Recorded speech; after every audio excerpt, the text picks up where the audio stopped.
Okay, we are Shabbos Daf Dalid. So we're talking about if a person is transferring an object, whether a half a object and a half an object, in other words, a half of a fig and a half a fig, will combine to be considered a chatos, and now we're considering whether or not to throw it over a carmelis. So we know that the review of Rabbi Yossi is that just by walking through the Yerushalmi, so that could be enough to be considered putting it down, so long as he came within Dalaramis of the first object. In other words, if he takes a regular object and he starts walking through the Yerushalmi, that's not going to be a problem. That's not mahalach. He holds he has to actually put it down. Whereas, let's say he put half a fig into Yerushalmi, and then he took another half fig. So long as he walked by that fig, that's enough. So therefore, Rabbi Yossi has a half of a din of walking. In other words, he says walking only has a din of mi'niach, or putting it down, when we're trying to combine a half of an action with a half of an action. However, doing a full action, that will not combine. However, we're going to see now in the Gemara, we're talking about where walking itself actually could be considered putting it down. And then, of course, the question is going to obviously be, if walking puts it down, how is anyone ever liable for carrying in Yerushalmi? So basically, a person picks up something in Yerushalmi, and he walks to Yerushalim, and he walks 10 miles, and he never puts it down. So then he's never going to be considered. He's never going to be considered liable. Even if he does put it down after walking for 10 miles, he's still not going to be considered putting it down, because it's considered every single step was considered putting it down. So every single step that he takes in Yerushalim will be putting it down, which will be less than 4 amis. You'll never have 4 amis walking and then putting it down, because every 2 feet you will have put it down. So taking an object, picking it up, and putting it down every 2 feet is not liable. So of course the question is going to be, so does that combine? Now can we say a half an action, taking a whole fig and putting it for half of Daladamis, and then half of Daladamis, will that combine? That could be maybe why a person would be chayiv, actually a chatos, if those actions combine under the same Sarah. But if we don't say that they combine, because we say it's not that he's doing something, a full action finally in parts, he's really only doing part actions, and he's never completing a full action, because he's never really taking the full object to 4 amis, because he keeps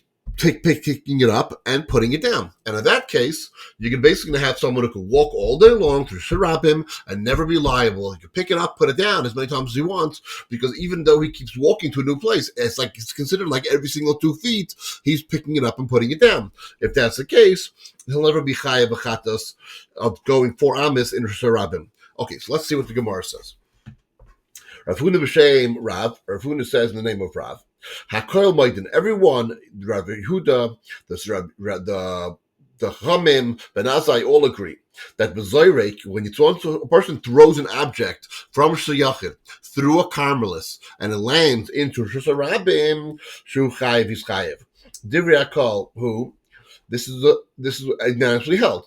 She'ein Avir Carmelis Kimashma, because the airspace of Carmelis is not considered as the Carmelis itself. So therefore, when he threw the object from Shayachid and it went through the Avir of the Carmelis, the airspace of the Carmelis, and it landed in Shusarabim, the airspace of the Carmelis is nothing, and therefore it went basically from Shayachid to Shusarabim. Everyone agrees. Maplagi, and this is why we're according to Rav Huna. So Maplagi. So when do they disagree? When do they argue? They might see when someone carries an object from Shliachid through a Carmelis into a Rish Harabim. Benazai Poiter, Benazai is Potter, Bachamim Mechayvin, Bacham said he's Chayiv.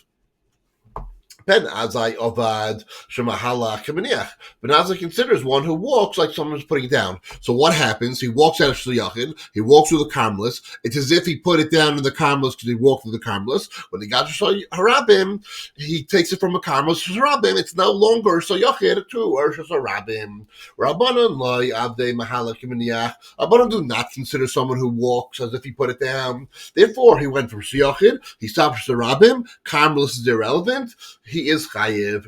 Rav Chizda Shal Rav Huna. Rav Chizda asked Rav Huna, Al Daitech the Ben Azai. According to the view of Ben Azai, the way you think the Ben Azai is held, Ein Adam Mechayiv Mesech Arba Amos La'Olam. A person will never be mechayiv in Arba Amos at all, because every single 2 feet will be considered putting it down. Mecheva and Traisa. So when he carried it out, the item, right? When he carries it out, the Nasa Kamoishan Yech Alkalam the like every single Lama, he's putting it down. They putter, and according to that, he will always be putter. You will never be able to have a case where Arba Amis, your chayev, if you pick it up in Shirabim and put it down in Shirabim and walk all day along with it, because every single Amma, you are putting it down. You're going to get Arba Amis out of it. Rabbi Yehuda b'Shem Ras. Rabbi Yehuda has a different way of learning this between the machlokes between the Rabbanon and Ben Azai. So he says, everyone agrees when you take it out, that it's of course it's potter. Because it's unanimously held that walking is like putting it down. So he doubles down on the question because he's saying everyone agrees. Not only Rabbi Azai says that walking is considered putting it down, but everyone agrees that walking is considered putting it down. And what do they disagree? It's Rika if a person threw it. Benazai Poiter, Benazai would say he's Potter. V'chamim Mechayvin, V'cham will say he's Chayev. Benazai Avad Avi Karmas Kumashma. Benazai considers the Avi of the Karmas like something itself, like substance. Therefore, when he threw it, it went to the Karmelis, and therefore it had to travel from Yishayach to a Karmelis, and a Karmelis to Shusarabim. It never went directly from Yishayach to Shusarabim. Therefore, you're Potter. Rabbanan like Avid Avi a Karmelis Kumashma. Rabbanan do not say that the airspace of a Karmelis is something of itself, and therefore when he threw it, as long as it came from Shiyachid and the land of Sarabim, that's all that counts, and therefore you're Chayev. So he presented two different views, how to view the dispute between the Chachamim and Ben Azai. Now I'm going to say a proof for each one of them. So Masnisa Messiah L'day, Masnisa Messiah L'day. So we have a Brisa supports this one, and Brisa supports that one. Masnisa Messiah L'Rav Yehuda, the one who supports Rav Yehuda. Haya Omer Rabim. If one was standing in the Rosh Rabim, V'Zarak L'Dir or L'Hagel Derech Karmelis, if he threw into a corral or a Derech Karmelis, Chayev, he is Chayev. V'Im Hoitzi, but if he carried it out, then Potter, then he's going to be considered Potter. So therefore, that it can be assumed that the Brisa follows the view of the Chamim and not Ben Azai, because there it will say that when he threw it, said he's Chayev, but if he walked out, then he's Potter. So the Chamim rule that the person is only Chayev when he throws the object to the airspace and it lands, because they don't think that there's mashmois to the airspace. But when you walk, you are Chayev. Whereas Ben Azai is going to say that when you walk, you're not going to be chayiv, only when you threw it, so therefore it goes like a chamim. So Masnisa Masayid Rav Huna, and then we have also a Brisa that supports Rav Huna. Hamoitze Eichla V'Nosna Al Ha'is Kupa. So if a person takes food and he places them on a threshold, Bein Shechazav L'Haisi, whether he goes and takes it, or Bein Shechaisi Acher, or someone else comes to take it, Potter. So then it's Potter. The person not do malacha at one time. So I'm also malachtam vasachas. This implies that if he did do malacha in one time, he put a threshold and then he went out, so chayiv he would be liable. The near transfer between the two places, even though it's through a Karmelis, that would still be chayiv. So Ben Azai says, Afilu also malachtai vasachas, even if he did a malacha at one time, Potter, he's going to be Potter. That Brisa supports Ravuna is understanding of Ben Azai. So Vahad, that's in Nisan. So we learned in a Mishnah. Meir says, Im Haisa Shabbos Vaitzi. If it was Shabbos, when the person was eating chalev and he was going out, the Brisa was talking about before, when it was nicer, it was Yom Kippur, it was Shabbos, and walking is eating chalev. So now the Mishnah increases. So he's eating a piece of chalev, and while he does that, he goes between domains, goes between Shiyachar and Sarabim. So for Amalek, in shame, there's not the shame of how a malach is done on Shabbos. Shazeh Chayim Mishum Mahalach. Because this one could have been walking. This guy's walking and eating, so the Aveira is done while he's walking. But Shabbos is only when he puts it down. Therefore, it seems like Chacham is saying over there that just walking is not considered putting it down. Al-Dati to Rav Yehuda, according to Rav Yehuda, the law Ben Azai, that those who agree with Ben Azai, Al-Dati to Rav Yehuda, but according to Rav Yehuda, right? The law Ben Azai, look Rabbanim. It's not like Ben Azai or Rabbanim. So either one, how do we learn this? Because according to Rav Huna, he says, Ibn Azai says that walking is putting it down, but Rabbanan says walking is not putting it down. According to Rav Huna, he says both say walking is putting it down. How do we do this? Now it's according to nobody. It's possibly according to Ibn Azai, according to Rav Huna, but definitely not according to Rav Huna. And now you don't have that the Rabbanan according to Rav Huna. So what do we do? Rav Chanina says, Manu Amrulai, who's the one that said it to him? So it was Chamin. Shehem B'Shiyas Ben Azai, because they have the same Shita Ben Azai. So according to the Chamin, if they have the same Shita Ben Azai, then it definitely can't be that the Ben Azai also has the opinion that walking is putting it down, because they're saying walking does not put it down. They have the same Shita Ben Azai. So then Ben Azai can't say walking is putting it down, and you also can't have a brisa or a way to say it. And the Chum say walking is putting it down. So therefore, this is obviously not going to be relevant to them. And this Mishnah increases something separate. They're obviously talking about something different. We're talking about increases, and therefore it does not carry over to the machlekes we have in Rav Huna, Rav Yehuda in Masechta Shabbos. Rabbi Yechanan inquired, if one was standing in Shirabim, the Zorak, and he threw an object, the Kidem, and he advanced, the Kotla, and he caught it. So this guy's a great athlete. He goes ahead and throws it up, like a kid catching a ball, throws it up. He throws it in his yard. I overthrew it. Now he runs through his fence. He goes to Shirabim, and he catches it. He's playing pop-ups. He throws it up. Woo! Runs through from Shirabim, and he catches it. What is the din? The Lab must say, but isn't this a Mishnah, right? Because we learned another Mishnah that if someone threw for Shiyach and went to Shirabim and Kotlach or someone else got caught it, or Kotla Kelev or a Kelev caught it, or Yishnerfa was somehow burnt up in exchange as he threw it. He threw a dish out and someone out his window shot it with one of those shotguns. He thought he was playing clay shooting. So what Potter, he's going to be Potter. So does that answer the question? Let's see. Rabbi Shmuel b'shem Rab Zera. Rabbi Shmuel says the name of Zera. The chaytet came. So when it's different when someone else snatches it out of the air. Ha'im kolek. However, if someone just caught it, so chayiv is chayiv. Ma bein nachal la'aretz l'nachal l'tochele. What's the difference between it fell onto the ground or fell in someone's hand? So if he threw it and he meant to throw it on the ground and someone else catches it, snatches it out of the air, so that's one thing. Because then he's putter. Because then someone else, some other thing, a kelev or a person, snatched it away. His intention was to hit a certain spot, and someone grabbed it without him knowing. So he throws the ball, you're playing football on Shabbos, you throw it out of Yachid into Sharabim, it misses your receiver, it gets intercepted, you are putter. However, if you hit your receiver, according to this, you are chayiv. Because you went exactly what you intended. What's the difference if it hit the ground or it hit a person where you intended to catch it over there? So Talmud over there, Lamu Chayev. So why exactly is he Chayev? It's because you completed the Malacha. Taman, and there, who's Zarak Lachar Kibel? He threw it and then someone else caught it. Ram Hacha, if whoever we reckon his case is who's Zarak Kibel, but then he threw it and he accepted it, that's what the question is. So we wanted to answer Rabbi Yechanan's question by saying, well, you see, that if someone threw it and then someone else caught it, you're just standing there, threw it exactly to another person, and the person caught it. What's the difference between landing on the ground or the person catching it? Obviously going to be chayiv. So therefore, this is the question of Rabbi Yechanan. If you throw it and you catch it yourself, of course you'll be chayiv. But no, Rabbi Yechanan has a different question. He's saying, 1 second, that's if someone else catches it, because now we're completing malach with someone else. The question is, it started in my hand in Rosh Yachid. It landed in his hand on the ground, Sharabim, then I understand. However, what happens if it starts in my hand, Rosh Yachid, and it lands in my hand in Sharabim? Is that going to make any difference whatsoever? So tehei pshita le shehu chayiv. So is a pashat that should be chayiv? So elu zarak b'iman v'haitzi the kolot b'smoiloi. So what happens if someone threw from his right hand in Yachid and put his left hand outside the fence in Rabim and he caught it? He's juggling, threw it to himself and he juggles. Shema in a chayiv, is it possible you're not going to be chayiv?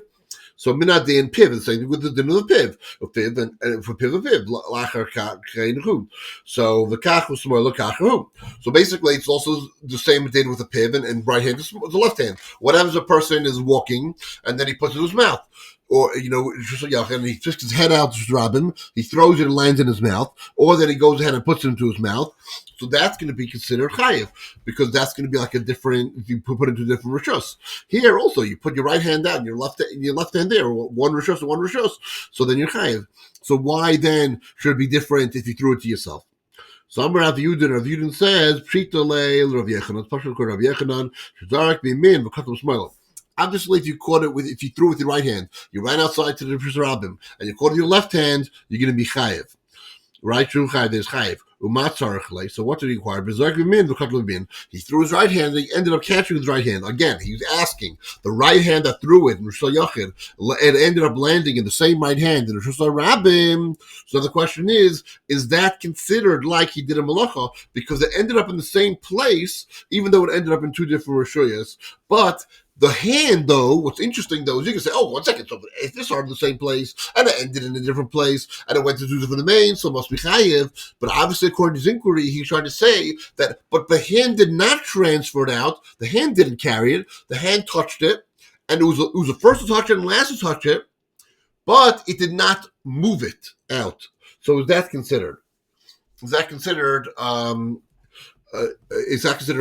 and different than everything else because again it's the same hand that does it, and he's saying that maybe it's possible that the same hand doing something like that is not considered the way things are done, and therefore maybe it's not going to be a malacha. Rabban de Kurisan, Rab Shmeid, B'Shmeid, Ravacha, the ones from Kesaria, the Rabbanim from Kesaria, so they said Rab Shmeir and they were Ravacha. Afilu Zark b'min v'katam smoil. If he threw it in the right hand and the left hand, Shricha leil chayev. Rabbi Yechanan was also inquiring. Also, he's not only inquiring on the right hand and left hand. He also doesn't know. Even if he threw it with your right hand into Rabbim, and then you run to Rabbim, you catch your left hand. Again, it's ending up in the same person in the same hand, and the hands had not transferred out. It was thrown. The question is that considered chayev? So if you want to say like this. If you want to say that it landed on him and he caught it, so obviously we're going to say, even according to Rabbi Yechanan, we're going to have to say it's chayav because he threw it and it landed where he intended. What's the difference if it landed on him or landed on the ground? So, in other words, him being there should not stop the fact that the act of malacha was when he threw it from the shayachid and it landed. The fact that it landed on him should not stop it from being a malacha. However, what he's trying to say is what happens if he threw it and he ran outside and snatched it? Now it no longer is the situation where it was going to land exactly in a certain spot. Now he snatched it out of the air.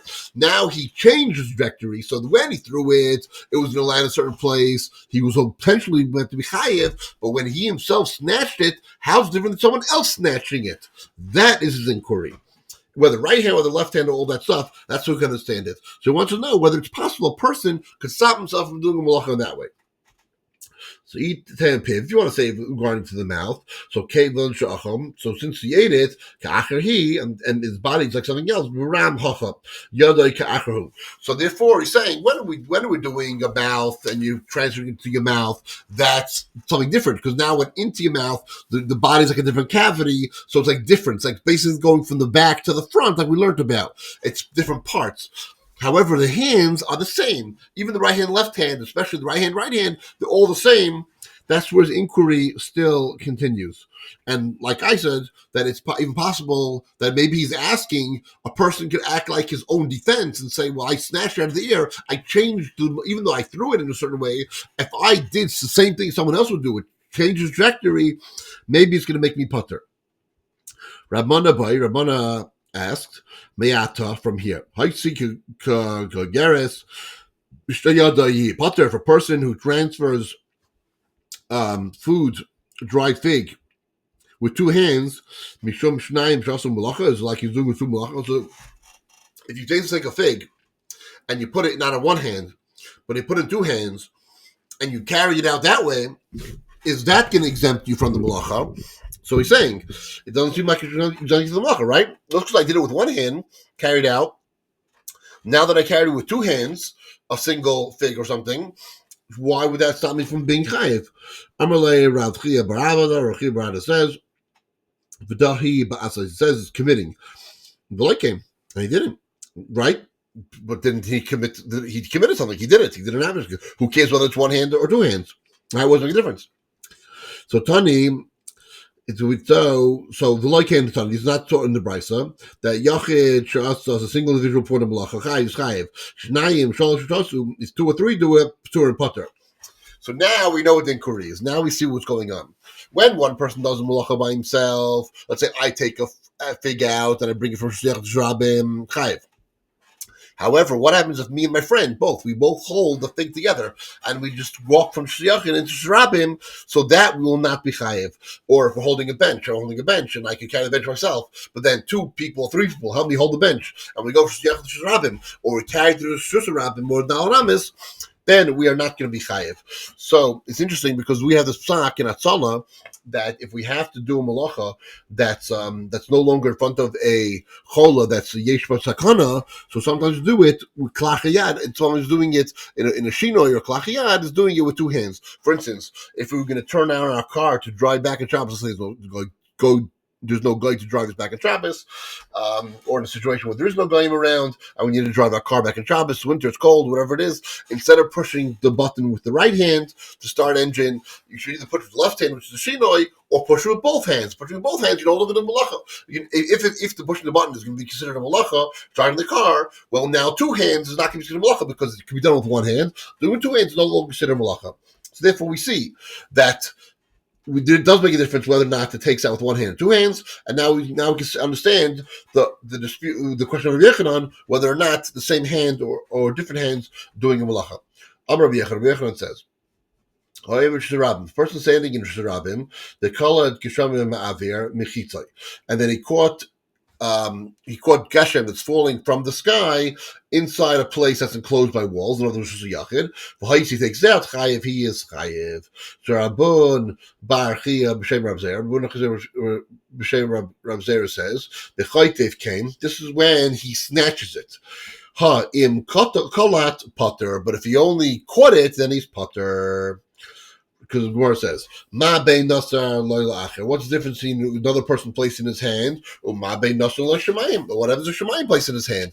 So basically like this: if a person reaches his hand from Rosh Hashanah into Rosh Hashanah that is enclosed, and rain is coming down, and he's now in the airspace of Rosh Hashanah, and he catches the rain, he just sticks his hand there and catches it normally, and then he brings it out, so then he'd be chayiv because it fell to his hand, just like anyone else, fell just like taking an object and taking it out to be chayiv. Only if he snatched it. In other words, if he just stuck his hand in and he left his hand there and the rain collected in his hand and then he pulled his hand out, then he's putter. Because what's the difference between a balabayas putting something in his hand and him taking it out? First Mishnah, right? The balabayas put something in your hand, you take it out to Rabim, you're putter, right? The oni's putter. So here Hashem put the rain into the person's hand and he pulled it out, so then he's putter because it was put in his hand and it took it out to Rabim, then he's putter.